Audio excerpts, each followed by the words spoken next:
ইয়াকুলু সিয়াম, রোজা ডাক দিয়া বলবে, হে আল্লাহ, রোজারে আল্লাহ সেই শক্তি দিবেন, সিয়াম সাধনারে আল্লাহ এমন শক্তি দিবেন।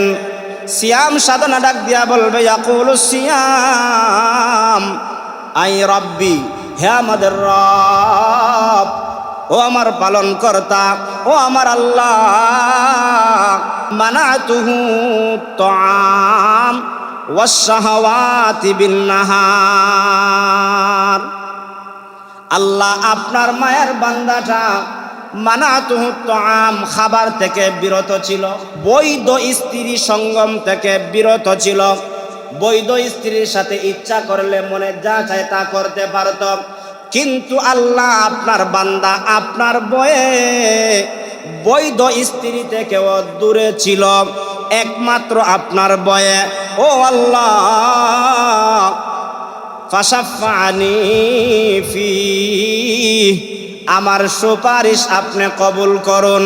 রোজা যখন বলবে আপনার বান্দার জন্য আমি সুপারিশ করলাম, আপনার বান্দা দিনের বেলায় উপবাস ছিল, বৈধ স্ত্রী থেকে দূরে ছিল, ও আল্লাহ, আপনার ভয়ে থাকার কারণে আমি রোজা আপনার কাছে ফরিয়াদ করলাম, আপনার রোজাদার বান্দাকে মাফ না করা পর্যন্ত আমি দরখাস্ত বন্ধ করব না। সুবহানাল্লাহ।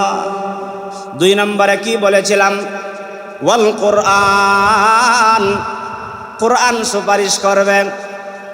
আল্লাহর পয়গম্বর বলেন, ওই কোরআন ডাক দিয়া বলবে, ইয়াকুলুল কোরআন মানাতুহুন নাওম বিল্লাইল। কোরআন ডাক দিয়া বলবে, আল্লাহ, রাত্রে বেলায় আপনার বান্দা কিয়ামুল লাইল দাঁড়ায়া দাঁড়ায়া কোরআন তেলাওয়াত করেছিল, কোরআন তেলাওয়াত শ্রবণ করেছিল। ও আল্লাহ, আপনার বান্দা যেহেতু রাত্রে বেলায় দাঁড়ায়া দাঁড়ায়া কিয়ামুল লাইল তাহাজ্জুদ পড়েছিল, তারাবির নামাজ পড়েছিল, তেলাওয়াত করেছিল এবং তেলাওয়াত শ্রবণ করেছিল, আল্লাহ গো জেনে রাখো, আপনার বান্দা চাইলে কিয়ামুল লাইল না কইরা ঘুমাই থাকতে পারত, কারণ ঘুমানোর জন্য রাত্রটা আপনি দিয়েছেন, কিন্তু আপনার বান্দা গনিমত মনে করে না ঘুমাইয়া দাঁড়ায়া দাঁড়ায়া তেলাওয়াত করেছে, দাঁড়ায়া দাঁড়ায়া তেলাওয়াত শ্রবণ করেছে। এরকম ভাবে 2 রাকাত 4 রাকাত তাহাজ্জুদের নামাজ পড়েছে, 6 রাকাত 8 রাকাত তাহাজ্জুদের নামাজ পড়েছে, বৈশা বৈশা আল্লাহর কালাম তেলাওয়াত করেছে। আমি আল্লাহর কালাম ততক্ষণ পর্যন্ত সুপারিশ করব যতক্ষণ না তেলাওয়াতকারী অথবা তেলাওয়াত শ্রবণকারীকে জান্নাতের মধ্যে না দিবেন, মাফ না করবেন, ততক্ষণ পর্যন্ত আমি সুপারিশ করতেই থাকব। সুবহানাল্লাহ। এই জন্য আল্লাহ তাআলা বলেন, কোন বান্দা দিনের বেলায় যদি রোজা রাখে ঈমানের সহিত, কের সহিত? ঈমানের সহিত। 2 নম্বরে ওয়া ইহতিসাবান, প্রতিদান পাওয়ার আশায়। আপনি ব্যবসা করলেন, ব্যবসা করার পিছনে একটা আশা থাকে, আমি এটা থেকে একটা মুনাফা পাবো, এটা থেকে একটা প্রতিদান পাবো। কৃষকওয়ালা কৃষি কাজ করে, আমি আমার জমি থেকে একটা প্রতিদান পাবো। এরকম ভাবে দেশের মানুষ বিদেশে যায়, আমি ওই জায়গায় কাজ করলে একটা প্রতিদান পাবো, একটা বিনিময় পাবো। আল্লাহর বান্দা যখন দিনের বেলায় রোজা রাখবে, 1 নম্বরে ঈমানের সহিত, 2 নম্বরে পরকাল পাওয়ার আশায়, জান্নাত পাওয়ার আশায়, আল্লাহর নৈকট্য হাসিলের জন্য যদি রোজা রাখে, আল্লাহর পয়গম্বর বলেন, ওয়া ইহতিসাবান গুফিরা লাহু মা তাকদ্দামা মিন যামবি। আল্লাহর পয়গম্বর বলেন, আখিরাতের আশায়, পরকালের আশায়, জান্নাতের আশায় যারা ঈমানের সহিত রোজা রাখলো, তার পিছনের সমস্ত গুনাহ মাফ করে দিবেন কে?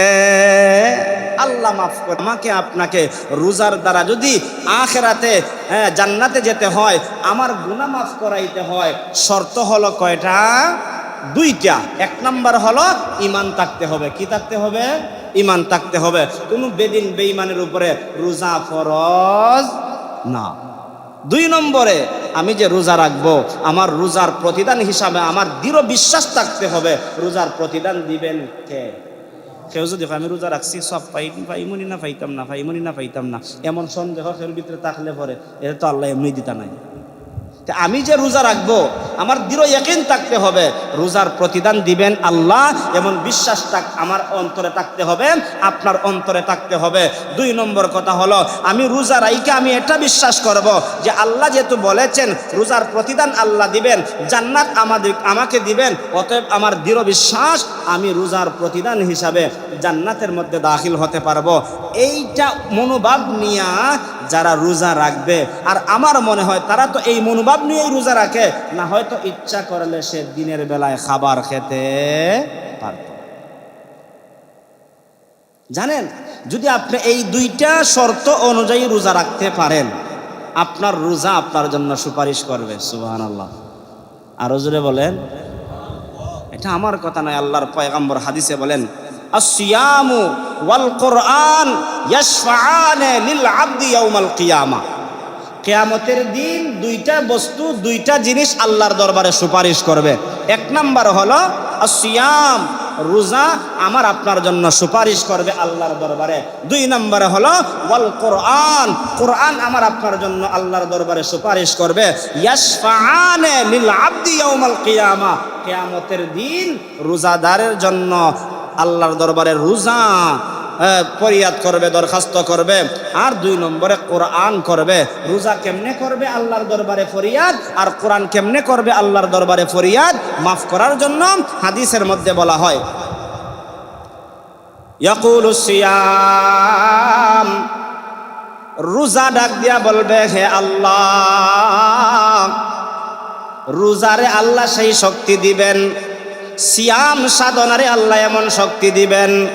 সিয়াম সাধনা ডাক দিয়া বলবে ইয়াকুলুস সিয়াম আই রাব্বি, হে আমাদের রব, ও আমার পালন কর্তা, ও আমার আল্লাহ,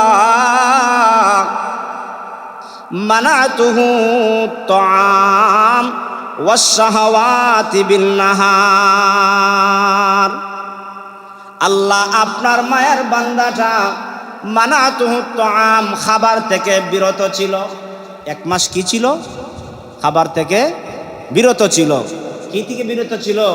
খাবার থেকে বিরত ছিল। ওই রোজা ডাক দিয়া বলবে মানাতুহু তাআম, ও আল্লাহ আপনার বান্দাটা দিনের বেলায় ইচ্ছা করলে খাবার খেতে পারতো, কিন্তু খাবার খায় নাই, খাবার থেকে বিরত ছিল আপনার ভয়ে। ওয়াস শাহাওয়াতি বিন নাহার, ওয়াস শাহাওয়াতি বিন নাহার, বৈধ স্ত্রী সঙ্গম থেকে বিরত ছিল। বৈধ স্ত্রীর সাথে ইচ্ছা করলে মনে যা চায় তা করতে পারত, কিন্তু আল্লাহ আপনার বান্দা আপনার ভয়ে বৈধ স্ত্রী থেকেও দূরে ছিল, একমাত্র আপনার ভয়ে। ও আল্লাহ ফাশাফানি ফি, আমার সুপারিশ আপনি কবুল করুন। রোজা যখন বলবে আপনার বান্দার জন্য আমি সুপারিশ করলাম, আপনার বান্দা দিনের বেলায় উপবাস ছিল, বৈধ স্ত্রী থেকে দূরে ছিল, ও আল্লাহ আপনার ভয়ে থাকার কারণে আমি রোজা আপনার কাছে ফরিয়াদ করলাম, আপনার রোজাদার বান্দাকে মাফ না করা পর্যন্ত আমি দরখাস্ত বন্ধ করব না। সুবহানাল্লাহ। কে করবে? রোজা আমার আপনার জন্য আল্লাহর দরবারে ফরিয়াদ করবে। এমনকি এক পর্যায়ে এই রোজা আল্লাহর সঙ্গে তর্কে লিপ্ত হয়ে যাবে। সুবহানাল্লাহ বলবেন না? আরে কে কার সঙ্গে এত সকাল তর্কে লিপ্ত হয়? কিছু তর্ক আছে ঝগড়ার তর্ক, আর কিছু তর্ক আছে মহব্বতের তর্ক। দেখবেন কোনো সময় বাপ ছেলে এমনি তর্ক করে, বাপে কয় আচ্ছা বেটা তুই এটা খাইলা, আরেকজনে কয় না এটা খাইতাম নাই, কতক্ষণ পরে দেখা যায় এটা এমনি খাইলাই, খায়নি না খায় না, কথার কথা আর কি। যে আল্লাহ বলবেন তাদেরকে কেন জান্নাত দিতাম? রোজা ডাক দিয়া বলবে আল্লাহ কেন দিবেন জানেন না? তারা তো দিনের বেলায় উপবাস ছিল। কেন দিবেন জানেন না? বৈধ স্ত্রী থেকে দূরে ছিল। কেন দিবেন জানেন না? তারা তো দুনিয়ার মধ্যে ইচ্ছা করলে অন্যায় কাজটা করতে পারতো, কিন্তু করে নাই। আল্লাহ আপনি জান্নাত না দেওয়া পর্যন্ত আমি বেবিচার করতে পারবো না, অবিচার করতে পারবো না।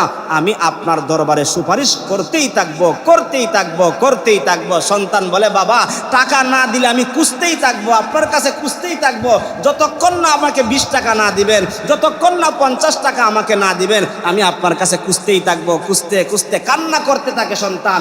আল্লাহ বলেন, আমার রোজা যখন আমার কাছে বলবে, আল্লাহ আমার এই রোজাদার বান্দাকে মাফ করে দাও, ক্ষমা করে দাও, আমি আল্লাহর কুদরতি রহমত, ইন্না রহমাতাল্লাহি কারীবুম মিনাল মুহসিনিন, মুহসিন বান্দাদের দিকে আল্লাহ নজর দিয়া আল্লাহ তাআলা মাফ করে দিয়া তাকে জান্নাত দান করে দিবেন।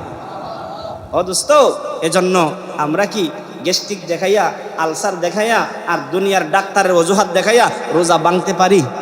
আরো জোরে বলেন, পারি? আমরা তো অনেকে রোজা ভেঙে ফেলি। ভাঙবেন না দোস্ত, ভাঙবেন না আমার প্রিয় ভাই, ভাঙবেন না আমার চাচা। আমি আপনার কাছে ফরিয়াদ করে বলি, এই রোজা আপনার জন্য সুপারিশকারী হবে। আপনার বাবা আপনার সুপারিশকারী হবে না, আপনার দাদা আপনার সুপারিশকারী হবে না। মুসলিম শরীফের হাদিস প্রমাণ করে এই রোজা আপনার জন্য সুপারিশকারী হবে। অতএব এই রোজাকে আমার সঙ্গী বানানো দরকার আছে না? আরো জোরে বলে। দেখা যায় আমরা কেউ রহমতের 2টা রাখি, মাগফিরাতের 2টা রাখি, নাজাতের 2টা রাখি, ওই আগে পরে বান্ধে রাখছি, মাঝখানে খাইলাই। এমন কিছু মানুষ আছে না নাই? হ্যাঁ, আমি এক জায়গায় দেখছিলাম, বাবা তার বালেক সন্তান, বালেক মানে উপযুক্ত সন্তান, ছেলে সামনে পরীক্ষা দিবে, সেজন্য বাবা তার সন্তানকে রোজা রাখায় না। কয় রোজা রাখলে পরে তার শরীর ভেঙে যাবে। না না, আপনাদের বাবা হিসাবে সন্তানের রোজাটারে বাঙ্গাইলেন, আপনি জেনে রাখেন আপনার সন্তানের গুনার বাগ, গুনার সমস্ত বোঝা আপনাকেই বহন করতে হবে। কারণ আপনি ঘরের অভিভাবক, আপনি ঘরের অভিভাবক তাইকা আপনার বালেক সন্তানটা অথবা বালেগা সন্তানটাকে যে আপনি রোজা বাঙ্গাইলেন, আপনি আল্লাহর দরবারে আসামির কাঠগড়ায় দাঁড়িয়ে যাবেন, আল্লাহর কাছ থেকে আপনি বাঁচতে পারবেন। 2 নম্বরে কি বলেছিলাম? ওয়াল কোরআন, কোরআন সুপারিশ করবেন। আল্লাহর পয়গম্বর বলেন, ওই কোরআন ডাক দিয়া বলবে, ইয়াকুলুল কোরআন মানাতুহুন নাউম বিল্লাইল।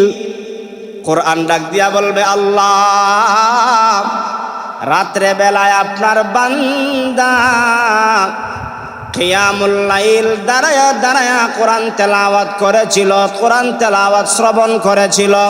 ও আল্লাহ, আপনার বান্দা যেহেতু রাত্রে বেলায় দাঁড়ায়া দাঁড়ায়া কিয়ামুল লাইল তাহাজ্জুদ পড়েছিল, তারাবির নামাজ পড়েছিল, তেলাওয়াত করেছিল এবং তেলাওয়াত শ্রবণ করেছিল, আল্লাহ গো জেনে রাখো, আপনার বান্দা চাইলে কিয়ামুল লাইল না কইরা ঘুমাই থাকতে পারত, কারণ ঘুমানোর জন্য রাত্রটা আপনি দিয়েছেন। কিন্তু আপনার বান্দা গনিমত মনে করে না ঘুমাইয়া দাঁড়ায়া দাঁড়ায়া তেলাওয়াত করেছে, দাঁড়ায়া দাঁড়ায়া তেলাওয়াত শ্রবণ করেছে। এরকম ভাবে 2 রাকাত 4 রাকাত তাহাজ্জুদের নামাজ পড়েছে, 6 রাকাত 8 রাকাত তাহাজ্জুদের নামাজ পড়েছে, বৈশা বৈশা আল্লাহর কালাম তেলাওয়াত করেছে। আমি আল্লাহর কালাম ততক্ষণ পর্যন্ত সুপারিশ করব যতক্ষণ না তেলাওয়াতকারী অথবা তেলাওয়াত শ্রবণকারীকে জান্নাতের মধ্যে না দিবেন, মাফ না করবেন, ততক্ষণ পর্যন্ত আমি সুপারিশ করতেই থাকবো। সুবহানাল্লাহ। 1 নম্বরে রোজা সুপারিশ করবে, 2 নম্বরে কোরআন সুপারিশ করবে। ওই 2টা জিনিস যখন সুপারিশ করবে, আমার আল্লাহ ডাক দিয়া বলবেন, ফাশাফায়ুশাফিআন, আমি আল্লাহ তাদের দুজনের দরখাস্ত, দুজনের আবদার আমি আল্লাহ কবুল করে নিলাম। আরো জোরে বলেন সুবহানাল্লাহ।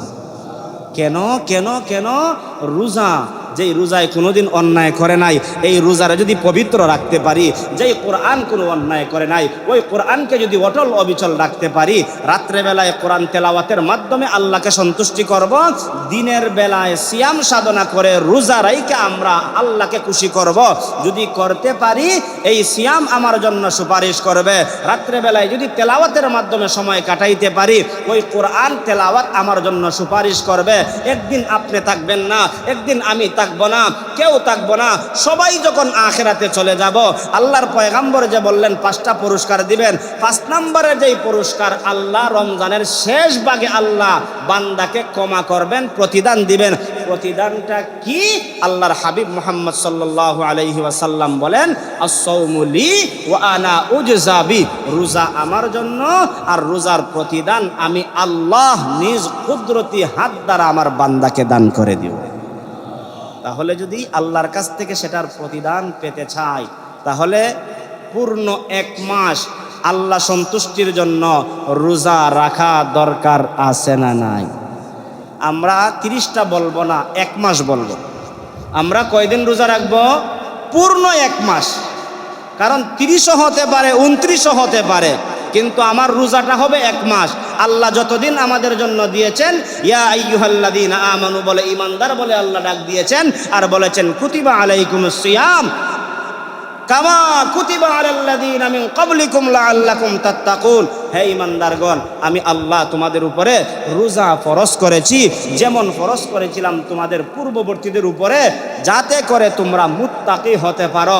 লাস্টের অংশ দ্বারা বোঝা যায় রোজার যারা মুত্তাকি হওয়া যায়, রোজা রাখার দ্বারা আল্লাহর নৈকট্য হাসিল করা যায়। আর যে যত বেশি আল্লাহর নৈকট্য হাসিল করবে, সে তত বেশি আল্লাহর দরবারে দামি হতে পারবে। আর যে আল্লাহর দরবারে দামি হতে পারবে, তাকে আমার আল্লাহ মহব্বত করে ভালোবেসে জান্নাত দান করে দিবে। এজন্য আমরা আখিরাতে জান্নাতে যাইতে চাই কি চাই না? তাহলে 1 নম্বর কথা হলো ঈমানের সহিত রোজা রাখা লাগবে। ঈমান থাকতে হবে। রোজা রাখতে হলে কি থাকতে হবে? ঈমান থাকতে হবে। 2 নম্বরে রোজা রাখতে হলে আমার আখিরাতের লাভের আশায়, জান্নাত লাভের আশায়, পরকালের আশায় আমাকে রাখতে হবে। ওয়া ইহতিসাবা,